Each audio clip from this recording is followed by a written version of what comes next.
Are you sure that President The Trump fact is you going to... asked me that is really offensive, but yeah, we're going to have them. Okay, but you know why? Because they've No, I already... don't. This may look like a tense exchange between a journalist and a senator, but it's actually something far more consequential: a public test of democratic confidence on a global stage. What's really being tested here is not one politician's credibility, but whether faith in American elections remains unquestioned abroad.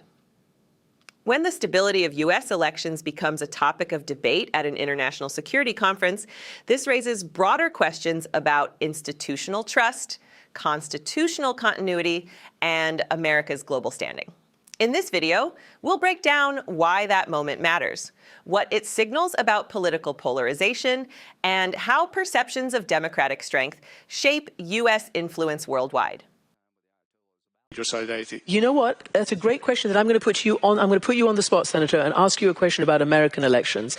We're going to have them. Are you sure? Yeah. Are you sure that President The Trump fact is you going to... asked me that is really offensive, but yeah, we're going to have them. Okay, but you know why? Because they've No, already... I don't know okay, why. good. Well, I don't know why. I don't know why anybody would ask me that. Well, because quite frankly, it's a big story. You're missing a lot's going on. I like you. Let's talk about...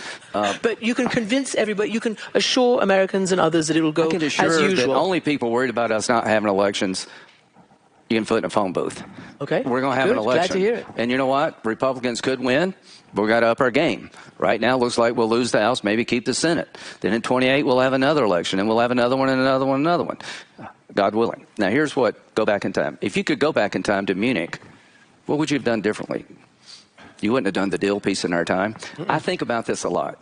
I think the likelihood of getting peace in our time with the Ayatollah is about the same as Hitler, because he's a religious Nazi, and the other guy was a wanted master race.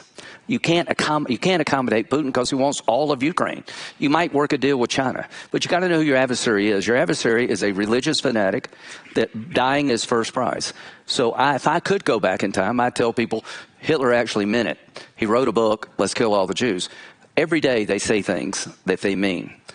I believe the Ayatollah time has come because what he's delivered for the Iranian people. And all we need is the courage of our convictions. I cannot promise you exactly what the day after will be, but if somebody had killed Hitler in 1935, it would have probably been better. If this regime falls, the day after has promise. If it stays in place, the day after is going to generationally destroy the Mideast, and we'll be haunted by this for generations to come, and they will be talking about us in a very bad way. On that rousing note, Senator Lindsey Graham, Karim Sajapur, and Roberta Metsola, and Reza Pahlavi, thank you very much indeed for this invigorating conversation. It's really good. Thank you. Thank you. Thank you very much. Moments ago, in a tense exchange that seemed almost surreal in its simplicity, Senator Lindsey Graham was asked a question that should never feel controversial in a constitutional republic.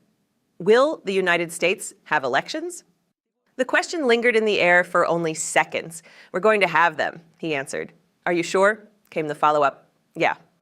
And when pressed again whether President Trump would allow them, Graham called the question really offensive before repeating his assurance, yes, there will be elections. It was a brief exchange, but it revealed something much larger. In a nation founded on peaceful transfers of power, the mere act of asking whether elections will occur reflects the fragility of public trust. It speaks to a moment in American history when confidence in institutions is no longer assumed, when certainty must be verbalized, defended, and repeated. Graham did not hesitate. He insisted there would be elections in 2026, in 2028, and beyond, another one and another one, he said, God willing. He acknowledged political realities. Republicans could lose the House. They might keep the Senate. But the system, he argued, would continue. That exchange was not just about procedure, it was about belief. Belief in the durability of American democracy. Yet the conversation did not stay there. It pivoted sharply from domestic elections to the shadow of Munich, from concerns about American institutions to a warning about global adversaries. Graham was asked what he would have done differently in 1938. His answer was clear. You would not have made the deal. Peace in our time, he suggested, was a dangerous illusion. He compared today's geopolitical threats to the failures of appeasement in Europe before World War II. He argued that some adversaries cannot be accommodated, that ideology matters, that when leaders declare their intentions openly, those declarations should be taken seriously. The comparison was dramatic, deliberately so. In invoking history, Graham was not merely offering foreign policy analysis, he was framing the present as a moral crossroads. He suggested that hesitation in the face of authoritarian ambition carries generational consequences, that failing to confront extremism early can haunt nations for decades. His argument was not subtle. It was a call for resolve, for courage of conviction. But that is where the deeper tension lies. Because earlier in the same conversation, the question was whether the United States itself would uphold its democratic commitments. Whether elections, the most basic mechanism of accountability, were secure. Graham appeared confident. He dismissed the doubt. He insisted the republic remains intact. And yet, the fact that such reassurance was required underscores the times we are living in. Democracy is not only about ballots, it is about confidence in the rules. It is about losing and accepting loss. It is about believing that the next election will occur even if your side does not win the last one. When journalists feel compelled to ask whether elections will happen, and senators feel compelled to defend the premise, it reveals a broader unease, an erosion of unquestioned faith. The American system has survived wars, depressions, civil unrest, and profound division. It has endured because institutions, imperfect as they are, were reinforced by norms, by restraint, by an understanding that power is temporary. In his remarks, Graham projected certainty. He projected continuity. He painted a picture of elections cycling forward indefinitely. But democracy requires more than confidence from elected officials. It requires vigilance from citizens. It requires transparency. It requires accountability. When foreign policy debates invoke the ghosts of the 20th century, when leaders warn of generational consequences, when history is used as a lens to judge the present, it reminds us that the stakes at home and abroad are not theoretical. They are structural. They are civilizational. The conversation you just witnessed was not just a clash between a senator and a journalist.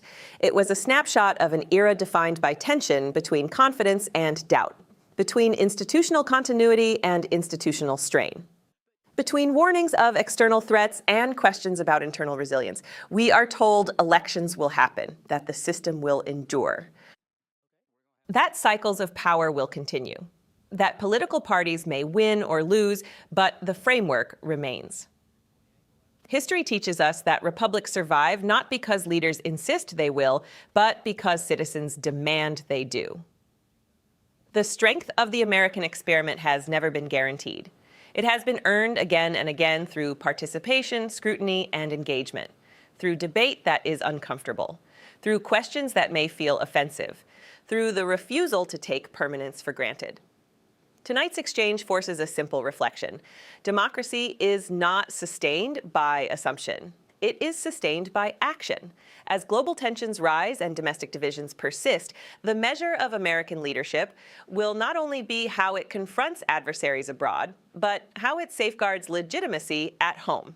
Elections, accountability, peaceful transitions, these are not small matters. They are the foundation. The world is watching. History is watching. And so are you. Stay informed, stay engaged, and continue to demand clarity from those who wield power in your name. Subscribe to Liberty Report USA, support our work to examine the facts, follow the process, and illuminate the deeper meaning behind the headlines.